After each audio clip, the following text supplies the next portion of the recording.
What are magnetic storms, and why are they dangerous for humanity? How can solar winds end life on an entire planet? What will happen to a planet without a dense atmosphere that is under constant attack from the sun? In this video, you will learn the answers to these and many other interesting questions. Today, I will tell you about a dangerous cosmic phenomenon that harms the entire solar system. In this video, you will learn what the changes in the sun's magnetic fields entail. Magnetic field and magnetic storms. Let's start with the basics.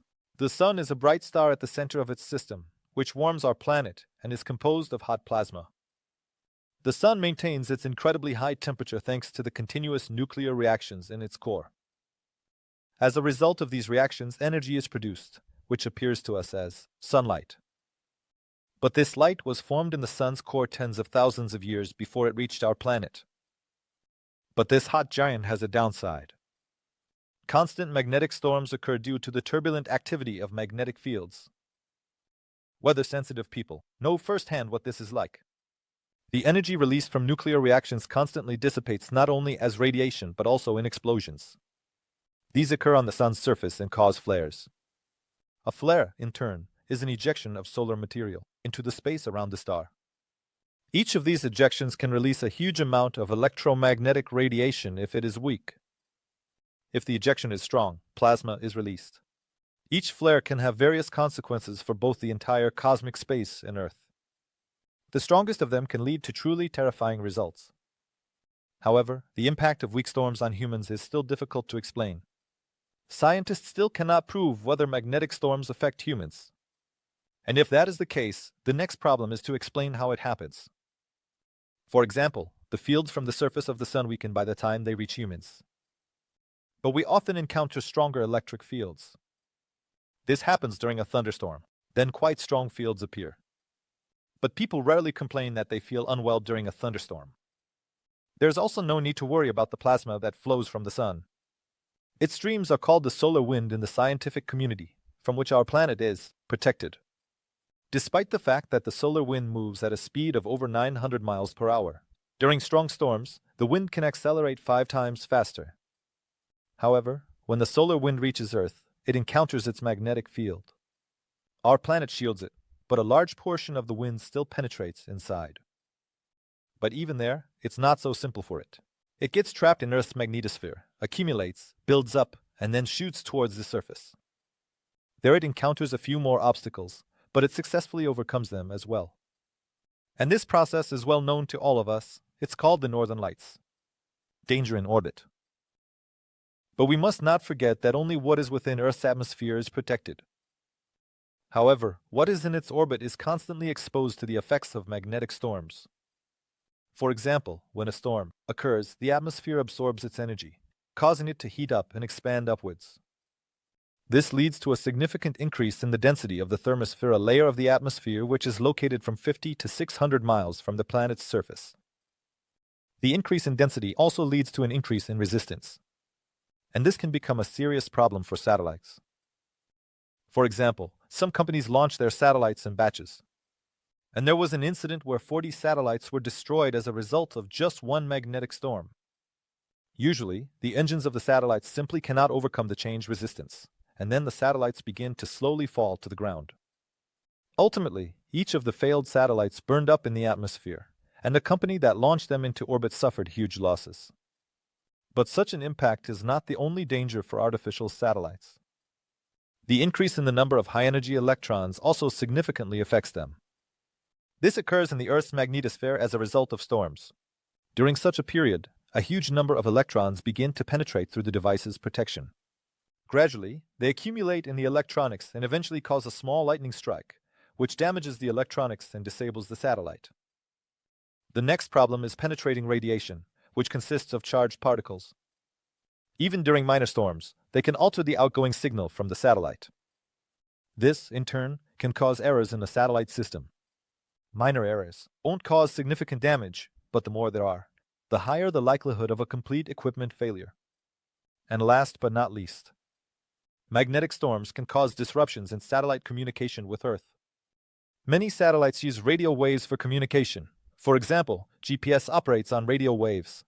The Earth's atmosphere is somewhat capable of distorting these waves even during calm periods. This is always taken into account by engineers, but during magnetic storms, it is beyond anyone's control. During this period, strong distortions occur in the ionosphere, hindering the passage of radio waves through it. During this period, receiving GPS signals becomes difficult, causing positioning errors over some distance. You might think there's nothing serious about this, but that's not the case. GPS systems are used not only in cars but also in aviation, shipping, and so on.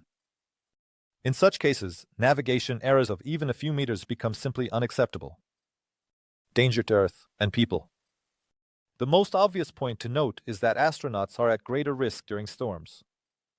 They have no protection against the radiation that accompanies magnetic storms, so they are strictly prohibited from going into open space during even the weakest storm. Moreover, they are advised to move around the spacecraft as little as possible. On Earth, magnetic storms cause various disruptions in radio communication and navigation, but this is only in the case of weak storms. Strong fluctuations are known to affect electrical appliances and power lines. Moreover, the impact on devices will not be limited to whether they are plugged in or not. Serious consequences rarely occur, but a storm of sufficient strength can cause what is known as an internet apocalypse. Scientists have noted more than once that a powerful magnetic storm could disable the internet worldwide. Such a storm could damage long underwater cables between continents, ultimately destroying the internet. And even if the infrastructure of individual countries suffers only minor damage, something quite alarming could happen globally. This can be compared to a water outage in an apartment building. For one person, it may seem like a minor inconvenience, but for another, it's practically the end of the world. Now scientists claim that in the year 2025, a series of serious magnetic storms will begin. This could lead to what is being called the internet apocalypse. After all, modern people heavily rely on navigation, electricity, telecommunications, and so on. But that's not the worst of it. Let's imagine for a second what disruptions in the operation of electrical devices, their damage, and much more could do to hospitals. How many road accidents could this lead to? What situation will people find themselves in if they are on a plane or a ship's deck at that moment? But that's still not all. Even though scientists can't find a connection between magnetic storms and human health, statistics can. During each magnetic storm, the percentage of heart attacks and strokes significantly increases. In addition to this, magnetic storms affect the planet's climate. Depending on the activity of the storms, they can either raise or lower the temperature on our planet. The solar wind reduces the influx of galactic cosmic rays. According to one theory, they help provide Earth with better protection. They can also influence cloud formation, which also changes the climate.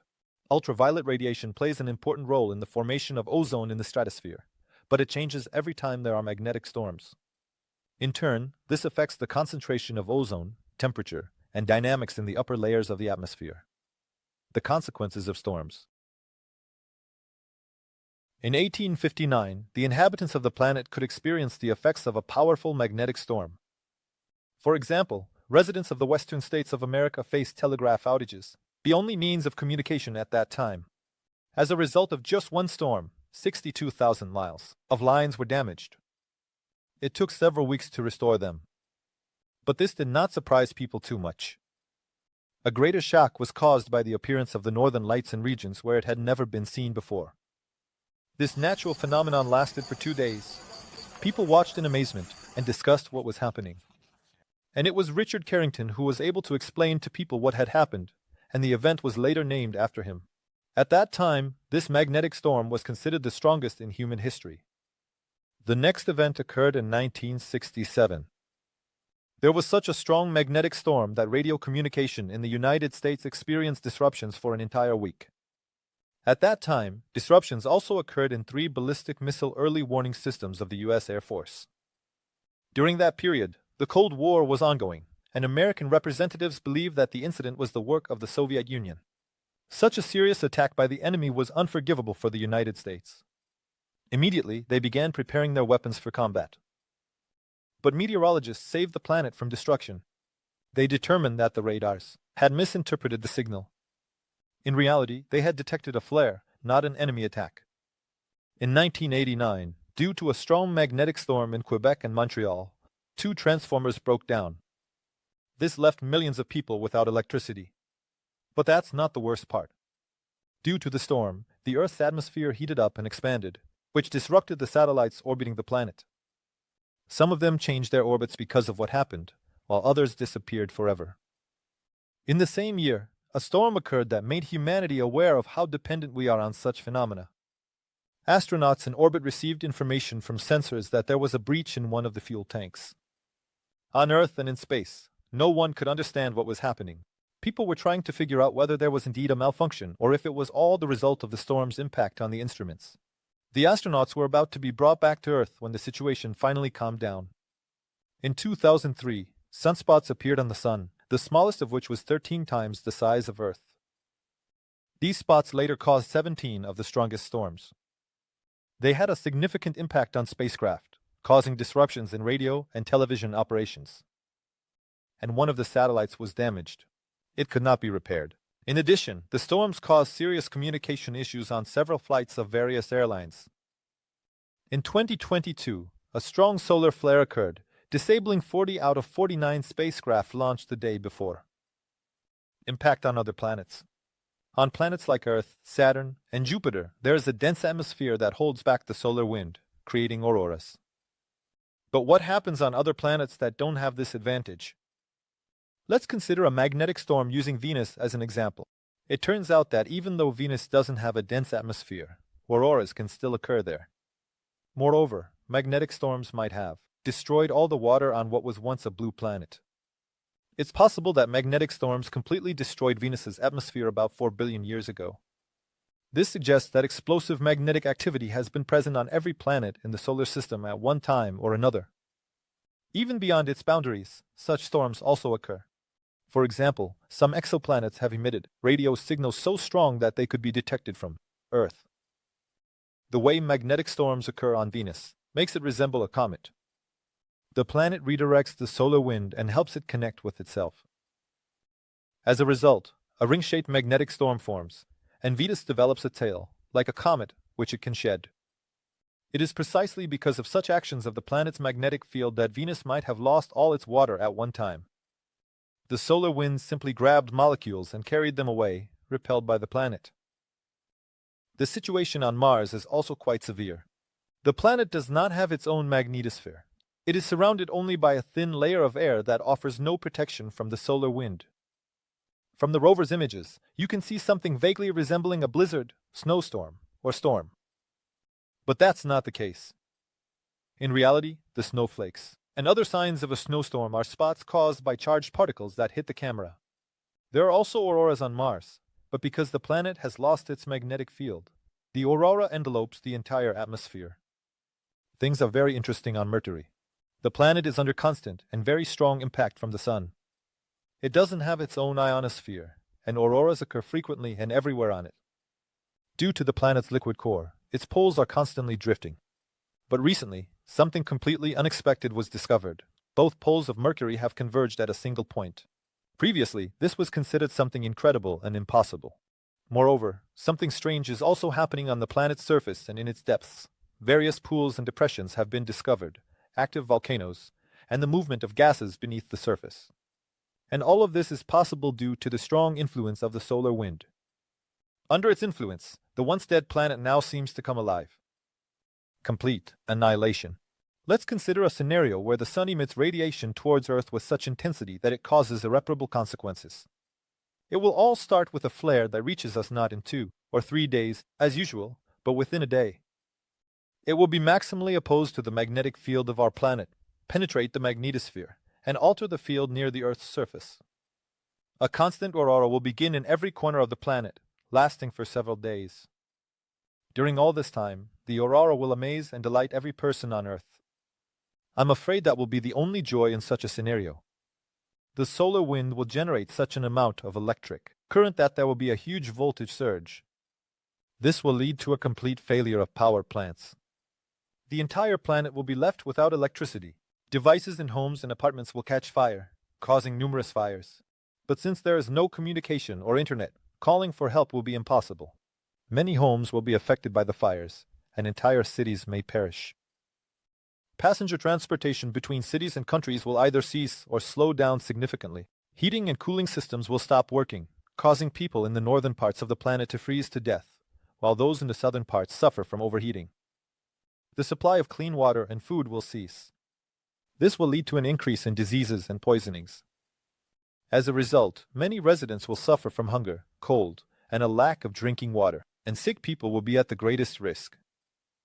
Humanity will not be able to recover from this anytime soon, if at all. The situation in Earth's orbit will be no better. All satellites will fail, and if their operation unexpectedly resumes, mass collisions will begin. In such a case, the near-Earth orbit will be cluttered with debris to such an extent that it won't clear for several millennia. But there's no need to worry. This scenario is only possible with such a convergence of circumstances that the likelihood of it happening is almost zero. It would require that during the storm, there is complete magnetic alignment with respect to Earth. A solar flare must interact with the solar corona in such a way that a coronal mass ejection occurs, and its direction must be precisely towards Earth. In addition, it requires an extremely high speed. And lastly, on Earth, there must be a lot of electrical devices. So far, only this point is being met by humanity, but it's not worth giving up, using electricity due to potential danger. As you can see, there are still 2 points that none of us can influence. The change in magnetic fields. The sun causes solar winds and magnetic storms. These are not just scientific terms, but living evidence of powerful processes occurring on our sun. Today you learn how solar activity affects technologies such as satellites and communication systems, and how such phenomena can impact not only our planet but space as a whole. Being part of the solar system, we must not forget the grandeur and power of nature. I hope this video inspired you to learn more about the impact the sun can have on human life on Earth. Subscribe to my channel to stay updated on interesting events in outer space. Thank you for watching.